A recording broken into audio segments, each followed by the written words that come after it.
my name's Alice and I'm the face behind Calma Felicita Art on YouTube, TikTok and Instagram, and I started my very own mail club.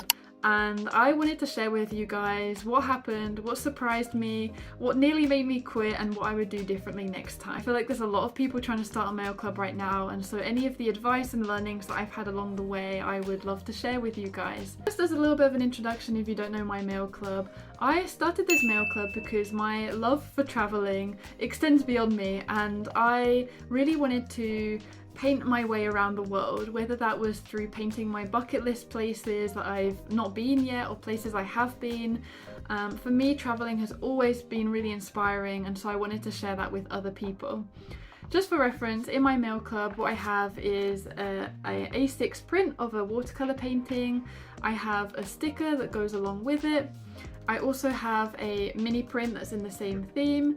And then I always have like a little bonus, so sometimes it's a hand-painted swatch, and this for July's month it's a little journal prompt. Just so you know kind of what my mail club looks like and where my learnings are coming from. So what I expected from building my mail club was slightly different from what it actually was. Realistically, finding a local print shop that would accept quite low minimum quantities was kind of hard. Luckily there's one fairly near me, and it meant that I can just order lower quantities without bulk buying, especially when I didn't know how many members I was going to have. You do have to keep in mind how long they will need to print, and things like the stickers that I have.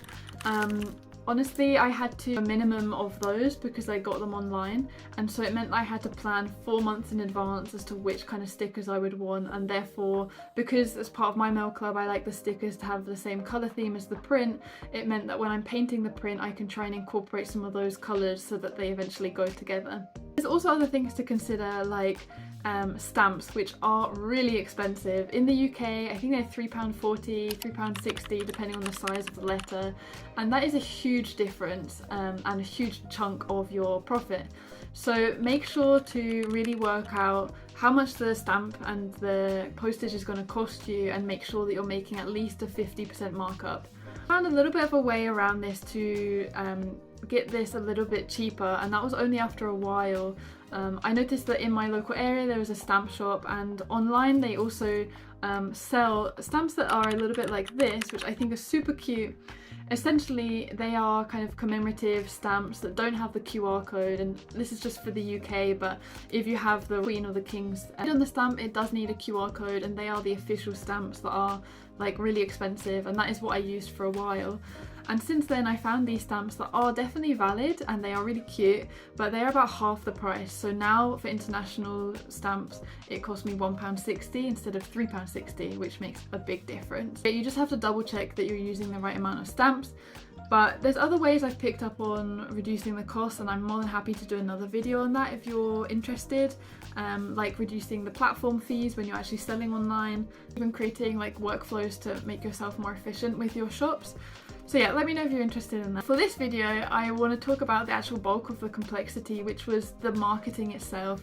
Now, I'm not professional at marketing, right? I'm an artist, I have a full-time job that's not related to marketing on the side.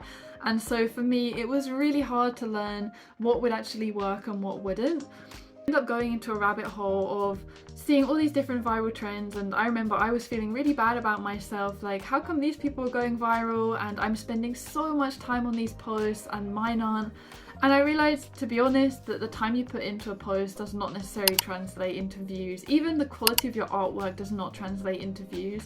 You have to be really consistent, but posting every single day is a lot, right? A lot of us will have full-time jobs, and thinking of what narrative to have, the hooks to have, are really complicated. And I found ways of making this a little bit more efficient. For example, now I bulk film everything. Before I was doing it on different days, and I try and film everything on a day where it's really nice lighting, and if not, I ended up getting something like a ring light because the UK just is not reliable for lighting. And that's one way I can save my time to help with my marketing and creating videos, is by actually reusing different shots. Other things I've learned, for example, with the types of hooks that you want to really drive curiosity and you want to make people stay, because retention is one of those key factors that TikTok and the algorithms just measure in terms of whether they distribute your work further. Having a hook that really kind of indicates some kind of value that you're going to give, but not necessarily giving it straight away, I found works quite well.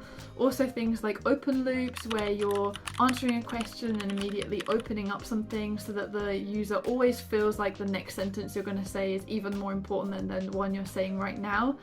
And the other thing I learned is having movement in shots really made a difference. So I think it's within the first 1 or 2 seconds, that's where you can lose a lot of people's attention. If you're introducing your artwork, just like almost bringing it in like with a bit of movement, or flicking through different things, like even just flicking through your prints or whatever it might be, I found that makes a huge difference. Just having movement, something moving into shot, moving out, is one of the key learnings that I've had in this journey. So hopefully that can help you. But yeah, I think I had this overall perception that if I painted something really nice, or at least that I really liked, that it would just do well, and it just hasn't been the case. The other thing is doing carousels can work quite well alongside reels, because carousels get shown to people several times. They get shown like several versions or the different slides you have. So that can also be another strategy to get more reach. The thing that I was really worried about in all of this with marketing was that a lot of my followers came about before I even had a mail club, and I was really worried that I would lose their interest because they followed me for my art process, and now if I start talking about my mail club all the time, would they really even like that? And so for me, I've actually found a really positive reaction. A lot of the people that followed me for my art beforehand actually signed up to my mail club, and the whole reason my mail club started was because someone I did a commission for actually said they would love to receive my art more often. I'm still trying to get a good balance between not doing everything mail club, but like trying to sell it enough that I can actually kind of get it on people's screens and they sign up, because I've heard that it can take like 6 or 7 times for someone to see something before they actually act and buy something.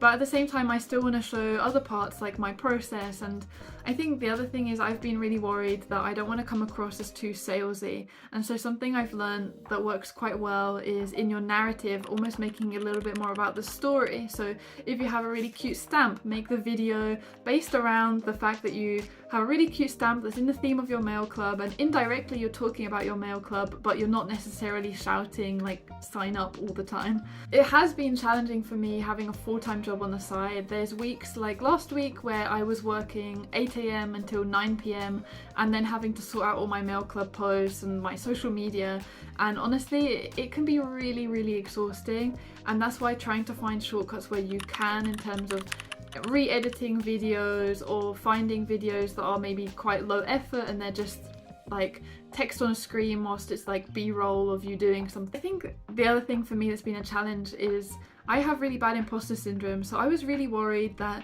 when I send this to people, what if they don't like it and they want to unsubscribe, or what if it's not what they expected?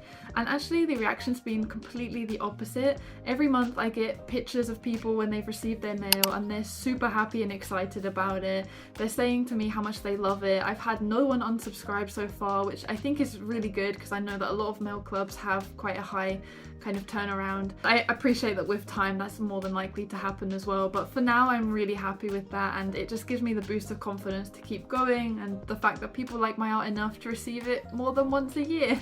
So the reality of where I'm at right now, I at the moment have 10 mail club subscribers, and I know a lot of people might have a lot more out there, but for me that's 10 more than I had when I started. And honestly, even to think that 10 people want to receive my art every single month for me is really great.